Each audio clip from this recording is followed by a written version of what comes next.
Hello everyone, welcome back to दरोगा mains practice set. और आपका सेट नंबर है 28। तो देर न करते हुए चलिए शुरू करते हैं आज का क्वेश्चन। पहला क्वेश्चन है डायलेक्सिया। जी हाँ, डायलेक्सिया संबंधित है किससे?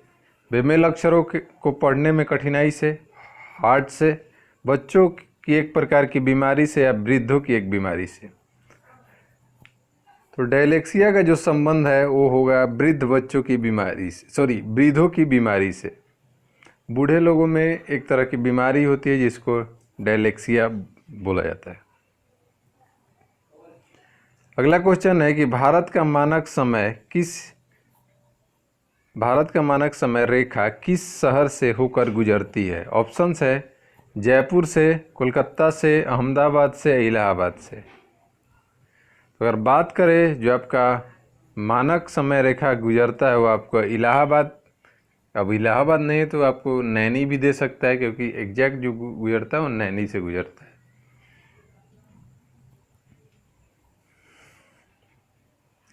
अगला क्वेश्चन है कि इनमें से कौन राजकीय भाषा नहीं है? राजकीय भाषा आपको बताना है कश्मीरी, संस्कृत, राजस्थानी या मैथिली। तीन चारों में से बात करें तो जो आपका राजस्थानी है वो राजकीय भाषा नहीं है। अगला क्वेश्चन है कि भारत के कितने प्रतिशत लोग कृषि पर आधारित हैं?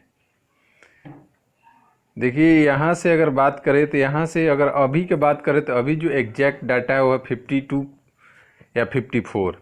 तो यहाँ पर अगर ऑप्शन बाई जाइएगा तो कोई भी ऑप्शन आपका क्या है, करेक्ट नहीं है। मगर यहाँ अगर सबसे लोएस्ट पे अगर जाएंगे तो 65, लेकिन अगर एक्चुअली बात करें तो 54 to 52% आ चुका है प्रतिशत। और इसी तरह कुछ पिछले वाले सेट में आपको त्रुटियां देखने को मिली थी, जिसके कारण हम आपसे सॉरी भी बोले थे और फिर से सॉरी बोलना चाहेंगे कि आगे से ऐसा त्रुटि आपको देखने को नहीं मिलेगी। चलिए बात करता है क्वेश्चन। भारत सकल घरेलू उत्पाद जीडीपी के कितना प्रतिशत लाने की ओर अग्रसर है? तो भारत जो सकल घरेलू जीडीपी का कितना प्रतिशत, तो हो जाएगा आपका 7 to 8%। इस क्वेश्चन के ऊपर भी आप लोग देखिएगा थोड़ा सा वैरी करते रहता है ये डाटा, क्योंकि ये इकोनॉमिक्स वाला जो टर्म होता है ना थोड़ा बहुत दिक्कत करते हैं। लेकिन 7 to 8% ही अभी करेक्ट है। हाँ, लॉकडाउन के बाद का मैटर होगा तो उससे कोई इशू होगा, तो इसको चेक करना होगा। इनमें से कौन भिन्न है? जाफना, हल्दिया, थिम्पू या गढ़चिरौली? तो अगर इस क्वेश्चंस में हम बात करें तो देखिए यहाँ पे थिम्पू जो है वो भूटान की राजधानी दिख रही है, और जाफना, हल्दिया, गढ़चिरौली तीनों सिटी है। तो जो करेक्ट आंसर होगा वो आपका सी होगा। कभी कभी रीजनिंग में भी इस तरह का क्वेश्चन देखने को मिलता है। नेक्स्ट क्वेश्चन, निम्नलिखित में से कहाँ रेलवे का मुख्यालय नहीं है? रेलवे का मुख्यालय कहाँ नहीं है? तो अगर बात करें हुबली में तो है, हाजीपुर भी है, अहमदाबाद में नहीं है, बिलासपुर में भी है। तो आपका जो करेक्ट आंसर होगा वो हो जाएगा कौन सा? वो हो जाएगा ऑप्शन डी। निम्नलिखित में से कौन सी जगह रेल सामग्री नहीं बनाई जाती है? वाराणसी, कपूरथला, चेन्नई या मुंबई? तो वाराणसी में भी बनता है, कपूरथला में बनता है, चेन्नई में भी बनता है, नहीं बनता है तो आपका मुंबई में। निम्नलिखित में से कौन सा जोड़ा सही सुमेलित है? तुलबुल परियोजना हिमाचल प्रदेश, श्री सैलम परियोजना तमिलनाडु, पापनासम परियोजना कर्नाटक, उकाई परियोजना गुजरात? तो सही बात है, उकाई परियोजना जो है गुजरात का है, ताप्ती नदी। नेक्स्ट क्वेश्चन है कि इनमें से कौन गेहूं फसल के संदर्भ में सही है? अक्टूबर नवंबर में बुआई तथा मार्च में कटाई, जून जुलाई में बुआई तथा जनवरी फरवरी में कटाई, जून जुलाई में बुआई तथा मार्च अप्रैल में कटाई, इनमें से कोई नहीं। तो जो आप लोग जानते होंगे रबी, गेहूं आता है रबी में, तो रबी की बुआई जो होती है अक्टूबर नवंबर में और मार्च में कटाई। अगला क्वेश्चन है कि यदि आप कोलकाता से कन्याकुमारी जाते हैं तो कौन से स्थान से नहीं गुजरते हैं? अगर आप कोलकाता से रोडवेज से अगर जाते हैं कन्याकुमारी से या ट्रेन से तो कौन सा स्थान नहीं गुजरेंगे।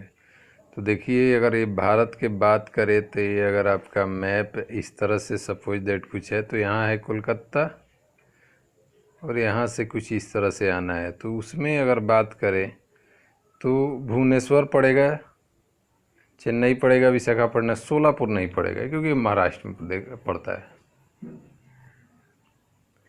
चेरापूंजी तथा जयंतिया जनजाति किस राज्य से संबंधित है? मणिपुर, नागालैंड, मेघालय या मिजोरम?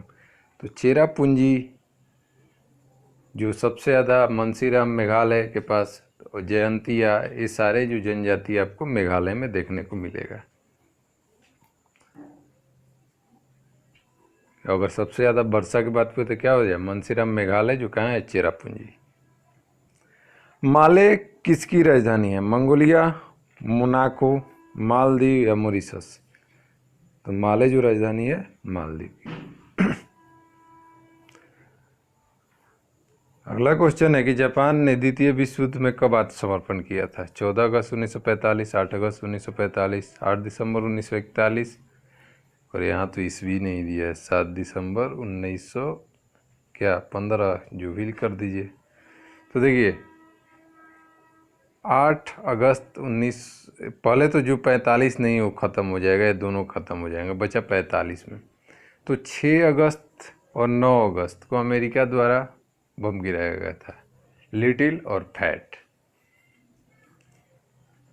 और जो बात करेंगे कि किस तारीख को आत्मसमर्पण किया था तो हो गया 14 अगस्त 1945। 1 ग्राम वाले पदार्थ का तापमान 1 डिग्री सेंटीग्रेड बदलने के लिए आवश्यक ऊष्मा की मात्रा को क्या कहते हैं? आपको बताना है।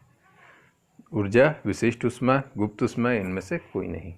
तो उसको जो कहते हैं वो क्या होता है? आपका विशिष्ट ऊष्मा। नीलगिरी की पहाड़ी क्षेत्रों में किसकी खेती की जाती है? चाय, रबड़, कॉफ़ी या इलायची? तो देखिए नीलगिरी साइड में चाय और कॉफ़ी दोनों की, मगर अगर ऐसे पूछ दिया गया तो कॉफ़ी आपका बेटर आंसर है क्योंकि कॉफ़ी के लिए वो फेमस है। संयुक्त राज्य अमेरिका के किस जहाज ने जापान के हिरोशिमा पर अणुबम गिराया था? देखिए अभी बम गिराया कि हम बात किए 6 और 9 अगस्त 1945। अब यहाँ पूछ दे कि बताइए किस, मतलब कि जहाज से। विल्सन, बॉक्सर, फाइटर या विक्सर? तो जो बम गिराया गया था वो बॉक्सर से गिराया गया था, ध्यान रखिएगा इस क्वेश्चन को। अगला क्वेश्चन है कि एक गतिशील बस में एकाएक ब्रेक लगने से बस सवारी आगे की ओर झुक जाता है, यह किस नियम का पालन करता है? न्यूटन का प्रथम नियम, न्यूटन का द्वितीय नियम, न्यूटन का तृतीय नियम या संवेग का नियम? तो अगर पढ़े होंगे आप लोग कि कोई भी वस्तु अगर मोशन में है तो मोशन में रहना चाहेगी और रेस्ट में है तो रेस्ट में। ये न्यूटन फर्स्ट लॉ है। अगला क्वेश्चन है, एक मनुष्य का तापक्रम 60 डिग्री सेल्सियस है तो इसका तापक्रम फ़ारेनहाइट में क्या होगा? 140 degree Fahrenheit, 120 degree Fahrenheit, 130 degree Fahrenheit या 98 डिग्री फ़ारेनहाइट? तो इसके लिए कुछ नहीं होता है, एक सिंपल सा फॉर्मूला होता है, C/5 इक्वल टू, किस में पूछा है आपको? तब फ़ारेनहाइट, तो F माइनस का 32, सॉरी वहाँ पर लिखने में नहीं बन रहा है, ये हो जाएगा आपका 32 और डिवाइडेड बाई 9। बस कुछ नहीं करना है, इस पे रख के आपको क्या कर देना है, यहाँ से F का वैल्यू निकाल देना है। तो आपका करेक्ट आंसर आई थिंक आ जाना चाहिए, कितना हो जाएगा? ये तो कट जाएगा 12 से 65 और ये कट के आ जाएगा इतना, 140 आ जाएगा आपका। अगला क्वेश्चन है, कंठमाला या ग्वाइटर बीमारी है किससे? कान, आँख, गला या मुंह से? तो ये ग्वाइटर जो संबंधित है किससे है? ये आपको देखने को मिलेगा, एक गला की बीमारी है। अगला क्वेश्चन है, वे भूकंपीय तरंग जिनमें कण तरंगों की दिशा में समकोण में गति करते हैं कहलाती हैं क्या? प्राथमिक तरंग, द्वितीय तरंग, तृतीय तरंग या अनुदैर्ध्य तरंग। तो वे भूकंपीय तरंग जिनके कण की दिशा समकोण में गति करते होते हैं प्राथमिक तरंग, प्राइमरी वेव इसको बोला जाता है। प्राइमरी वेव नहीं, देखिए समकोण में बोला है, प्राइमरी नहीं होगा, सेकेंडरी होगा, ध्यान में इस चीज़ को रखिएगा। सेकेंडरी वेव होता है समकोण में।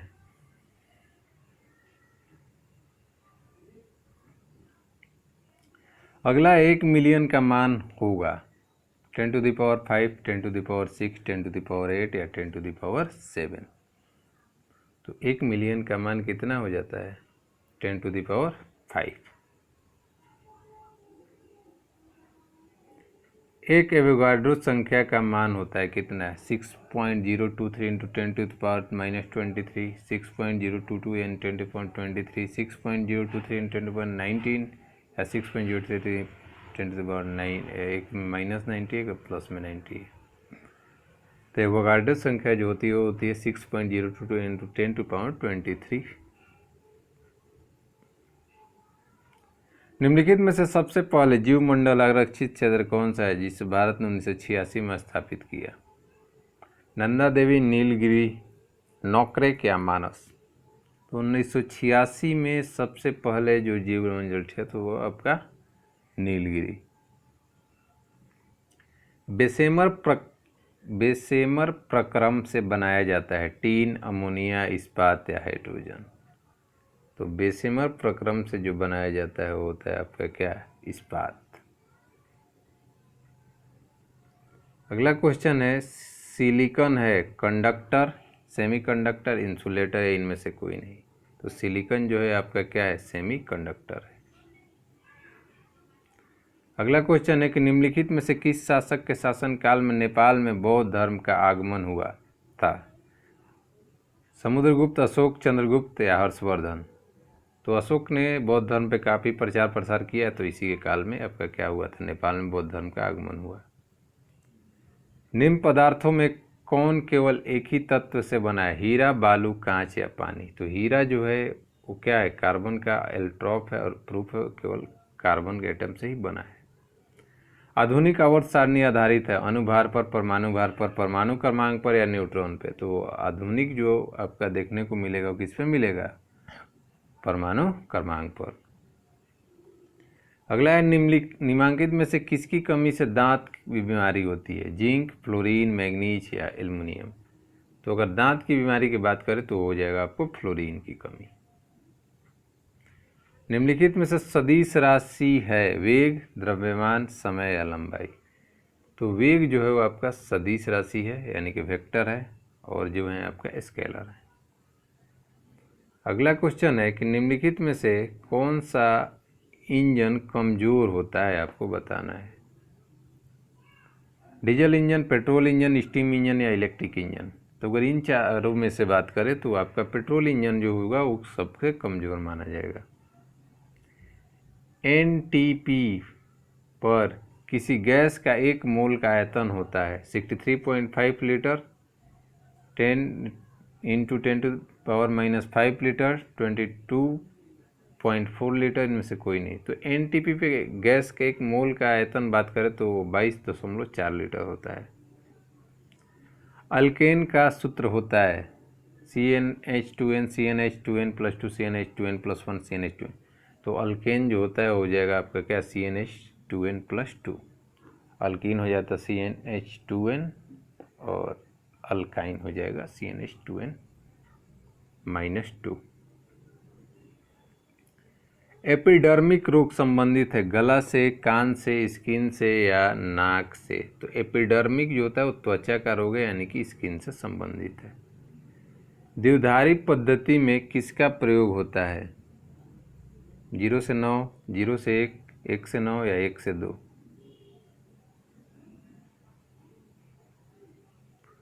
तो जो प्रयोग होता है वो होता है बाइनरी में 0 और 1 का। ऑप्थेल्मी संबंधित है किससे? नाक से, मुंह से, जीभ से, आँख से। तो ऑप्थेल्मी जो आपको देखने को मिलेगा, जो भी आई वाले डिपार्टमेंट में होते हैं उसमें ऑप्थेल्मी देखने को मिलता है, यानी कि आँख से। एक्वारेजिया में अम्ल का अनुपात है 1:2, 2:1, 1:3 या 3:2। तो एक्वारेजिया में अम्ल का जो अनुपात होता है वो होता है 1:3। पानी जनित रोग निम्नलिखित में से कौन सा है? मलेरिया, टीबी, प्लेग या टाइफाइड? तो मलेरिया तो होगा नहीं, टीबी भी नहीं होगा, प्लेग नहीं, तो जो होगा आपका पानी से टाइफाइड। एमएमआर का टीका दिया जाता है smallpox, mumps, rabies, measles, mumps, AIDS, mumps, measles, rabies. तो आपको जो एमएमआर दिया जाएगा वो होगा मम्प्स, मेसल्स, रैबिज, क्योंकि एड्स में नहीं दिया जाता है और स्मॉल पॉक्स में भी नहीं। अगला क्वेश्चन है कि ब्रिटिश कंजर्वेटिव पार्टी को पहले क्या कहा जाता था? व्हिग, लेबर, फेबियन या टोरी? अच्छा क्वेश्चन है, क्या होना चाहिए आंसर? तो पहले ब्रिटिश कंजर्वेटिव पार्टी को क्या कहते थे? टोरी। अगला क्वेश्चन है कि निम्नलिखित में से किस में प्रोटीन नहीं पाई जाती है? मांस, दूध, चावल या दाल? तो अगर आप बात करें तो चावल में कोई भी प्रोटीन की मात्रा नहीं होती है। यदि आप एमएससी बायोटेक्नोलॉजी से हैं तो आप करेंगे हृदय प्रत्यारोपण, प्लास्टिक सर्जरी, आलू प्याज उत्पादन या कंप्यूटर संबंधित जानकारी। क्या करिएगा? एमएससी हैं बायोटेक्नोलॉजी तो आप करिएगा आलू प्याज का उत्पादन। मतलब कि आपको खेती किसान बना के नहीं किया है, उसके ऊपर आप रिसर्च करेंगे। समस्थानिक परमाणुओं में प्रोटॉन की संख्या समान होती है, न्यूट्रॉन की संख्या समान होती है, न्यूक्लियॉन्स की संख्या समान होती है, सभी सत्य है। तो क्या होता है? समस्थानिक प्रोटॉनों की संख्या समान होगी। इनमें से कौन भिन्न है? प्रतिरोध, धारिता, अवरोध या कैलोरी? तो तीन बात करें, तीनों जो है इलेक्ट्रिसिटी से संबंधित है। एक जो है आपकी ऊर्जा यानी कि कैलोरी से संबंधित है। एक स्थिर चुंबक हमेशा दर्शाती है उत्तर उत्तर तथा दक्षिण दक्षिण, उत्तर दक्षिण, दक्षिण उत्तर, पूरब पश्चिम, पूरब पूरब, पश्चिम पश्चिम में से कोई नहीं। तो कोई भी स्थिर चुंबक जो होता है वो नॉर्थ साउथ दिखाता है, यानी कि उत्तर दक्षिण या दक्षिण उत्तर। नेक्स्ट क्वेश्चन है कि निम्नलिखित में से वे स्थान कौन से हैं जो विश्व के सबसे ऊंची सड़क द्वारा जुड़े हैं? गंगटोक एवं काठमांडू, लेह एवं श्रीनगर, मनाली एवं लेह या श्रीनगर या सियाचिन? तो इसमें अगर बात करें कि सबसे ऊंची जो हो जाएगा वो आपको लेह और श्रीनगर मार्ग देखने को मिलेगा। अगला क्वेश्चन है कि यदि एक 100 वाट वाले 10 बल्ब प्रतिदिन 1 घंटा जलते हैं तो प्रतिदिन विद्युत ऊर्जा का उपभोग होगा कितना? कुछ नहीं है, अगर आपका 100 वाट का 10 बल्ब 1 घंटा प्रतिदिन जले तो आपका जो विद्युत हो जाएगा 1000 से डिवाइड कर दीजिए 1 यूनिट, यानी कि जो आपका करेक्ट आंसर होगा वो हो जाएगा option A. AU, AG, CU और एफई में सबसे अधिक तन्य होता है, तन्य इलास्टिसिटी। तो इसमें अगर बात करें तो हो जाएगा आपका एयू।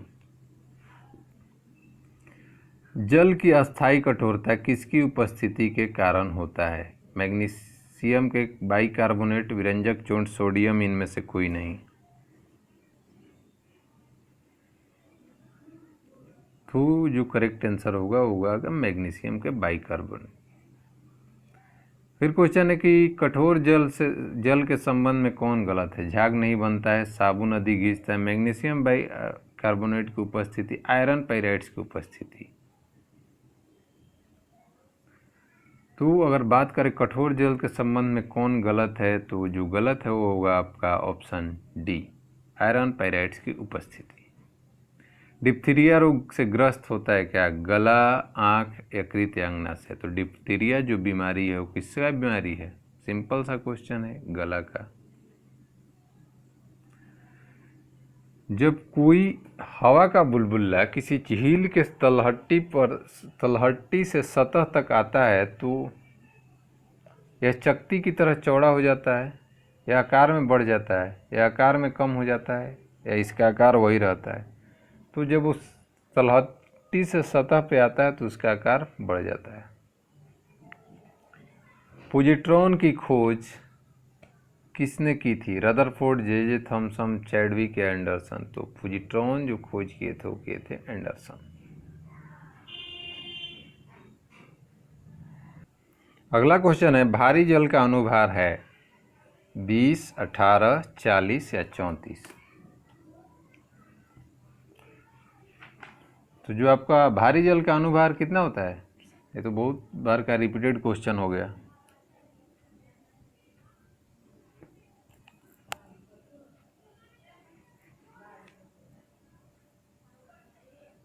अगला क्वेश्चन है, इनुलिन पाई जाती है आलू के ट्यूबर में, अदरक के प्रकंद में, डहेलिया के गठेदार मूलों में, या प्याज के बल्ब में? तो अगर इनुलिन की बात करें तो इनुलिन आपको जो देखने को मिलेगा वो देखने को मिलता है कहाँ? डहेलिया के गठेदार मूलों में। अगला क्वेश्चन, नाभिक का आकार होता है 10⁻10 मीटर, 10⁻9 मीटर, 10⁻5 मीटर, 10⁻15? तो नाभिक का जो आकार होता है वो होता है 10⁻15 मीटर। विटामिन सी एसिटिक अम्ल, एस्कॉर्बिक अम्ल, साइट्रिक अम्ल या सल्फ्यूरिक अम्ल? क्या होगा? तो आपको एसिडिक अम्ल क्या होता है? विटामिन सी का जो रासायनिक नाम होता है वो क्या होता है? एस्कॉर्बिक एसिड, यानी कि ऑप्शन बी। वायुयान के टायरों में भरने के लिए किस गैस का प्रयोग किया जाता है? Nitrogen, helium, hydrogen, neon? तो देखिए, नाइट्रोजन भी आज के डेट में इस्तेमाल किया जाता है, और हीलियम जो वायुयान के टायर में पहले इस्तेमाल किया जाता था, तो दोनों का इस्तेमाल होता है। मगर बेटर ऑप्शन आपका वायुयान पूछा जाए तो आप हीलियम के साथ ही जाइएगा, क्योंकि नाइट्रोजन तो आजकल व्हीकल में भी इस्तेमाल होता है। किसी तत्व के परमाणविक भार को किसमें व्यक्त किया जाता है? ग्राम, मिलीग्राम, एएमयू या किलोग्राम? तो जो आपको व्यक्त किया जाएगा वो किसमें किया जाएगा? एएमयू में। ल्यूमेन किसका मात्रक है? आपको बताना है। प्रकाश भीति का, तरंगदैर्घ्य का, ज्योति फ्लक्स का? इनमें से कोई नहीं। तो ल्यूमेन जो हो गया वो ज्योति फ्लक्स का यूनिट। अगला है कि रेलगाड़ी जब स्टेशन पर पहुंचती है तो अपने स्वाभाविक ध्वनि की आवृत्ति से बदलती हुई लगती है, इसका कारण क्या है? परावर्तन, डॉपलर प्रभाव, अपवर्तन, या इनमें से कोई? तो ये जो नियम होता है वो डॉपलर प्रभाव के कारण, नज़दीक आएगी तो तेज सुनाई देगा, दूर जाएगी तो। आत्महत्या की थैली किसे कहा जाता है? गोल्गी बॉडी को, माइटोकॉन्ड्रिया, लाइसोसोम या इनमें से कोई नहीं? तो आत्महत्या की थैली लाइसोसोम। गैमीट की शुद्धता का नियम का प्रतिपादन किया था? डार्विन ने, मेंडल ने, रदरफोर्ड ने या मेंडलीफ ने?